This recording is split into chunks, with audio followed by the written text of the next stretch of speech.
Hi, everybody, and welcome. I'm your host, Stewart Stewart.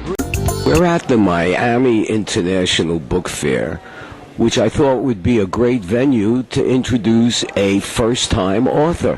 Her name is Dena Stewart, and she wrote a book called Inner Peace. It isn't out there. Tell us a little bit about your book. Jenna and Michael are the protagonists in the book.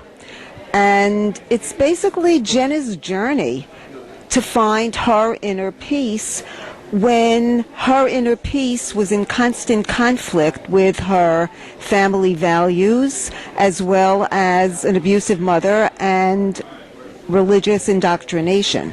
Takes the reader on a journey of what happened to Jenna, what happened after she met Michael, the conflict that arose as a result of Michael's character, which is pretty much the antithesis of the people she knew and grew up with, and how it impacts her psychologically, emotionally. And what ultimately happens is she does walk away from her family for approximately 20 years, during which time she succeeds in ways she never even imagined were possible. And with newfound confidence, she returns to her family and tries to reconnect with them on her own terms. And after that, it pretty much just takes on a life of its own. It basically talks about matches and mismatches. Be a mismatch between a mother and a daughter? That sounds so far-fetched.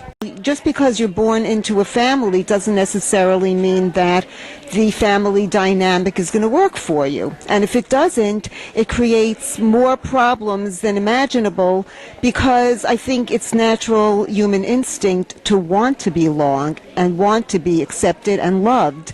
But if your own personal integrity says, wait a second, my family is saying things or doing things that just don't feel right for me, well, then you have a dilemma and you have to make really critical, difficult choices. Most people find that a very harsh solution, to walk away from your mother and your family.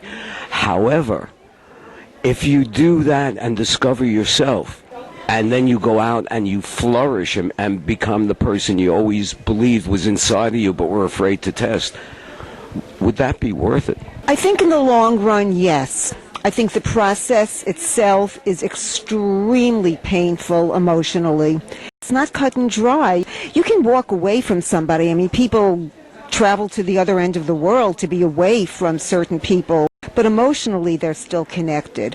The key is to be able to disconnect on the emotional level from the issues that affect you detrimentally. That is such a radical thing to do, that before you do it, how do you know for sure that you're in a mismatch with your mother and father? There are a lot of questions that you have to ask yourself. For one, how do you feel about yourself? You know, if you're in a constant state of anxiety when you're with a person and afterwards you're angry, after a while you just get to the point where you can't stand it anymore and you have to make a choice. It's a leap of faith. Well, let's not give away some of the best parts of the book. All I can tell you is, at the end of the book, there's a twist to it that none of us saw coming. But that's what life is all about. It happens the way it's supposed to. Now, if somebody wanted to get a copy of this book, and by the way, it's a fast read, how can they get copies of the book? Very easy. Just go to Amazon. It's also available on Kindle, Barnes & Noble's Nook. You've been listening to Conversations with Stewart Stewart.